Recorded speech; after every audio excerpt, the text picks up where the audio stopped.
Hey guys, this is Woodworker Royer, and I'm back. I wanted to do a video on what I've been working on for the past couple weeks. Not really working on it so much. I've worked on it for about 2 nights. More about, or more, I should say, more like just an update on what I've been doing. I've been waiting for the past couple weeks for this thing to be able to be done. And it's finally able to be done. So, without further ado, I want to present with you, or to you, I should say, my business card holder. This is a basic model. I'm going to do something or other to keep the business cards in it better, but for right now they work. I can fit about 10 of them inside here. For privacy reasons, I'm not going to show you my actual business cards. I'm just going to use these pieces of paper here. But this is my old business card holder. I won't close it because it's nigh to impossible to unlatch it. You can see how bent that is. That's what happens when you buy cheap and then you sit on it. And I keep it in my back pocket because I don't always have a breast pocket on my shirts that I wear. Sometimes I do, sometimes I don't, and I need to carry this all the time. So I have to use something other than that. My work shirts don't have that, unfortunately. Anyway, so this could hold, I don't know, 20, 30 cards, less now because it's bent. But it could hold that many. It's got this little band. It has a spring open feature. And then a latch, so you'd close it and then push this button and it would pop open, which was nice when it worked. Now it doesn't really open on its own, and so it just doesn't make any sense to keep it. In fact, the last couple of times I used it, I had to use a knife to pry it open. So this is my solution to that, which is a 2 pieces of 16 gauge stainless steel. I think it's 16, it might be 18. But one side is blued, just heat, nothing else. The other side is kind of polished-ish.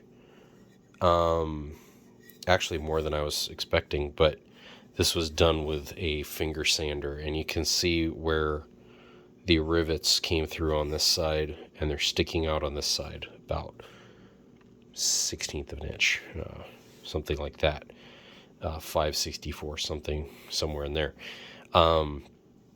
So this guy took me a long time to build, mainly because I was waiting. I had to do a lot of work to get the walnut in here done, and I do need to wax that or something.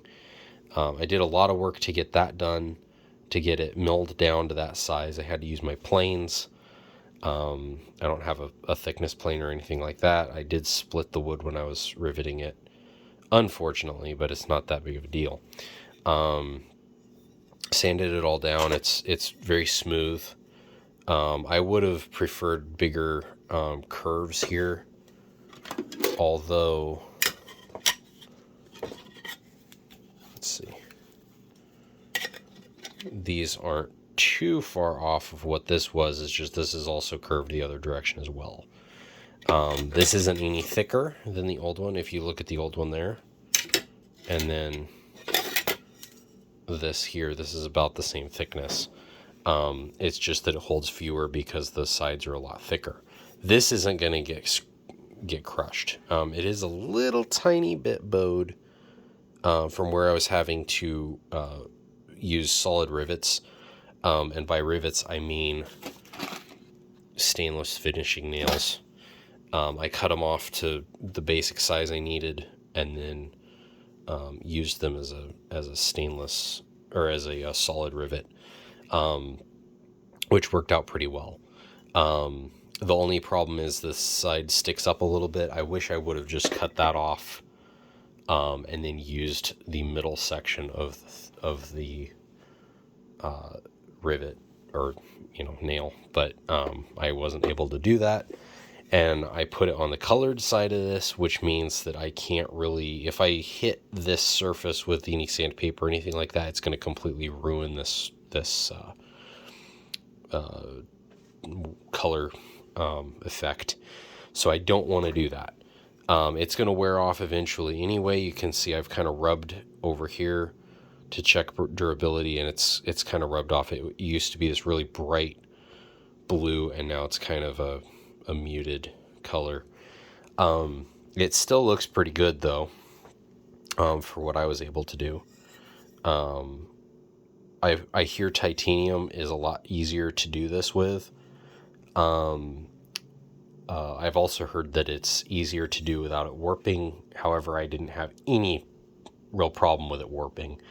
Did have a little bit of one, but it wasn't bad. But anyway, so that's that. The way I did this, I have a blowtorch, which is actually right here. It's a Bernzomatic, in this case, just propane. I did get one that was, I returned it, but I did get one just in case I needed it. There was MAP gas, but the propane one was plenty hot enough to work. So that's what I used.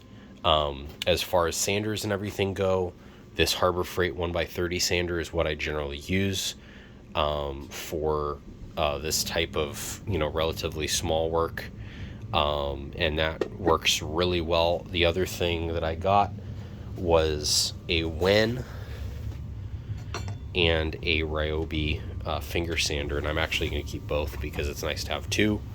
And the Ryobi is way better designed in my opinion. The only drawback to it is that it is battery operated, which isn't really necessarily a drawback. It's heavier than this, which is one thing. But I also, and the reason that I'm not using this solely and returning that one is because this one, in addition to being heavier, which isn't that big of a deal, I have to have batteries for it. I have 3 4-amp-hour batteries for this. That's fine. However, make that 4. The problem with this is I do have those batteries, but I have to keep them charged if I'm using this. And if I'm using it for a long period, I don't really want to do that. It's not a huge deal, but it is important to me that I am able to do this for a relatively long period. Just because I expect to be doing that. If I'm using this kind of tool, it's probably going to get used for a while. Not as much as an orbital sander or something like that, because this is a specialty tool. I'm only going to be doing certain things with it. But it does need to be usable for longer than what a battery can probably provide. Although it did do pretty well tonight on this project. I used this one to finish this surface. It's got a ball bearing wheel in here that is rubberized, so it's very forgiving on surfaces. If there's any imperfections in the belt, like the seam, which you can see right here, focus right there, you can see the seam. That is actually thicker than the rest of the belt, generally speaking. There may be some belts that's not the case, but in every belt that I've ever seen, that is the case. That rubber absorbs that difference when you're pressing it against a surface. On the Wen electric one, that is not the case. The Wen has a solid ball bearing. It's just a normal ball bearing up here, and that has absolutely no give, which means that every time that the belts that came with the Wen are junk, the very thick seam here hits that ball bearing, and it just bounces off of the surface that you're sanding. So it's a very uneven and uncomfortable area to use. You don't want to use really this area of the tool because of that. For wood or something like that, it would probably be a little bit better, because there's a little bit of give. It's not as big of a deal. Generally speaking, especially if you're using this kind of tool, finish isn't really that big of a deal. However, in this case, finish was a very big deal. At least to some extent. I needed to get it pretty uniform. That one was not going to be able to do that at all. However, that one has a movable head. It only moves 15 degrees back and forth, if that. Probably more like 10. But it does have a movable head, and it does have basically unlimited battery life because it's plugged in. This one does not have a movable head, and it does have batteries, which means even though it runs pretty efficiently, from what I saw, it will go through batteries eventually. So that's just an important thing for me. This one does not have any side-to-side adjustment for the belt. It just has a wheel in the back, a pulley that's got walls on it. Basically keeps the belt tracking where it needs to go. I didn't see anything other than that. The other thing that's really weird is if you look I don't want to really deal with this, but I guess I will.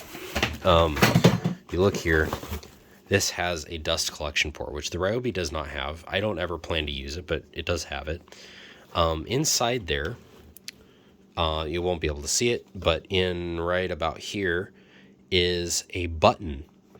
That is the button that releases the spring that makes this go forward to tension the belt.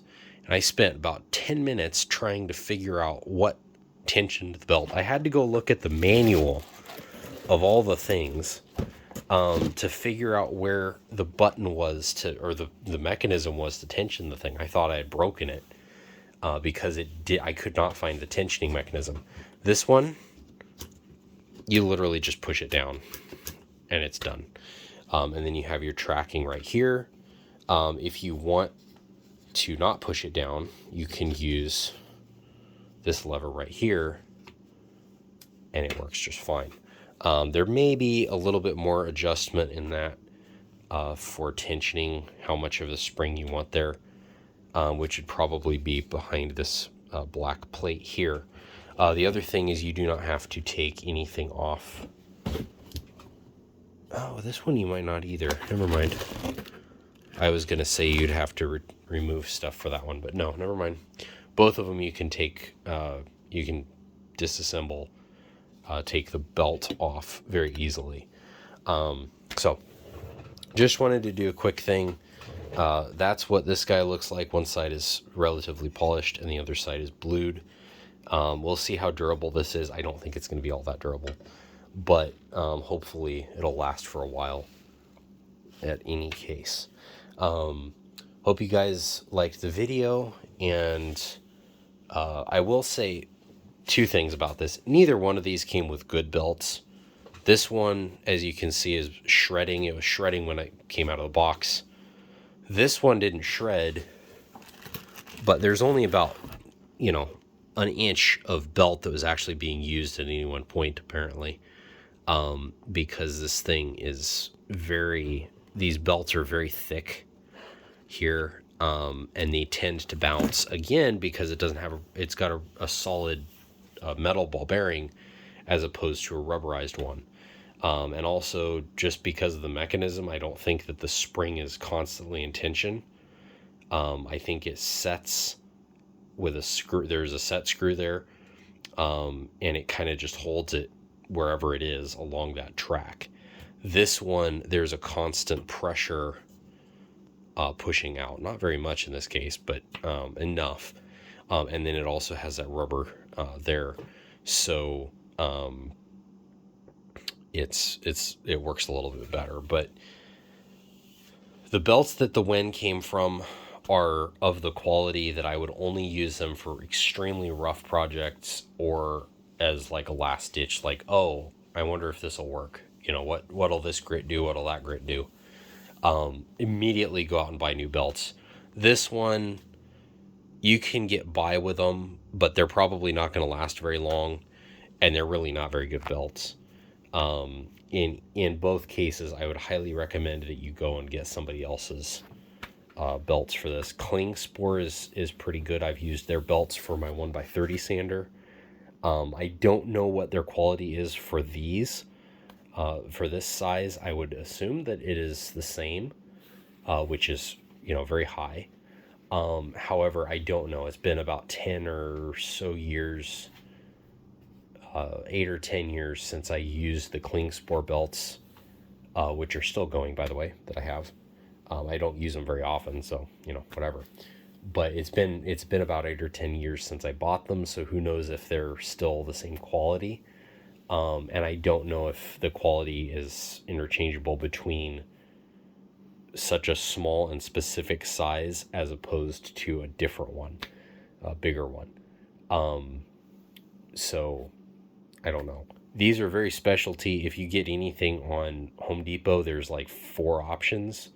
2 of them come with tools. I think Ryobi has a set, and then this company that doesn't have a name from Home Depot has a kit. I think it's PowerTech, or something, has a couple kits that are available on Home Depot that are like 10 of one side, one grit belt. And so, yeah, not a huge selection on Home Depot, and none of them are very good quality. I don't think these I haven't used, but just feeling them, they're Harbor Freight quality belts, from what I can tell. Which doesn't mean that they're terrible. It just means that they're not very good. They will work. Again, assume, just from what I can see and feel of them, they'll work. They're probably about the same quality as the ones on the Ryobi. They are probably better than the ones on the Wen. But they're both, really the Harbor Freight quality belts are not the same caliber as getting a real one, a real good brand like Klingspor or 3M or somebody like that. Anytime, even Diablo, anytime that you get a sanding belt that comes with a tool, or any other sandpaper, whatever, almost every time that is like the bottom of the barrel junk that you just don't want. Not to say you shouldn't keep it. I would say use it, try it out a little bit, get a feel for the tool, figure out if the tool works, and then go out and get some good sandpaper or belts or whatever it is, and then go from there. Like, oh, do I actually think that this tool is useful based on the factory sandpaper? And then you're going to go to the next level of, oh wow, I can do so many other things with it now that I actually have some good sandpaper. I think it would be nice if companies did include something like 3M sandpaper or something like that, or belts or whatever it is, abrasives, I guess. It'd be nice if they'd include that, but realistically, like even with something like this, there's 3 different sizes or grits of belt. They could do that. It wouldn't really cost them all that much money. But in the case of 3M stuff and these that are specialty, it'd probably cost another $4 or $5 of their cost, at least from what I've seen of retail costs of those things, in bulk, to thousands of them, to to make it worth it. They'd have to pay that, and then to make it worth it to them, they'd have to jack this up from $70 on sale to like $100 on sale, and that one would be $60 or something like that. it just wouldn't necessarily make sense. It would be nice. I mean, they'd get brownie points from the community probably. A lot more people would be willing to use their products at that point, and not give as such a bad review. Like, oh man, this thing was terrible. It bounced all over the place. It's like, oh wow, this thing is actually decent. It's got good belts and it works. But anyway, so unfortunately, that's just not something that's going to happen, probably ever.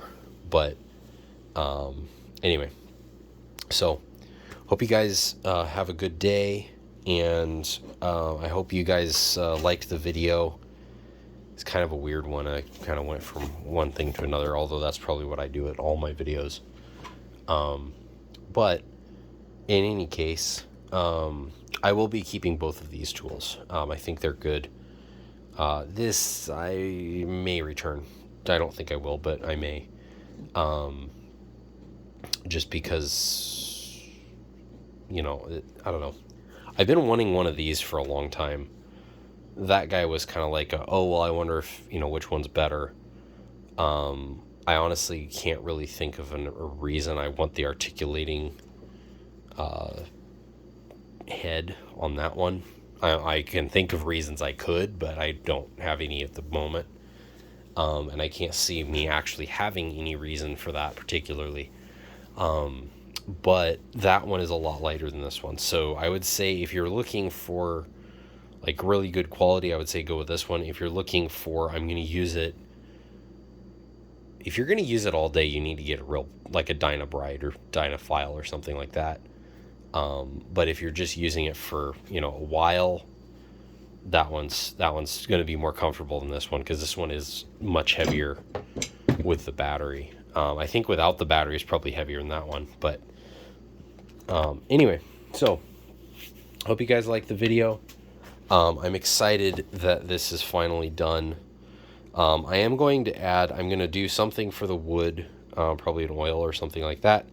And then for the holding the cards in here, I'm probably going to put like Velcro or something on it. I don't know. We'll see. But anyway, I hope you guys liked the video, and this is Woodworker Royer out.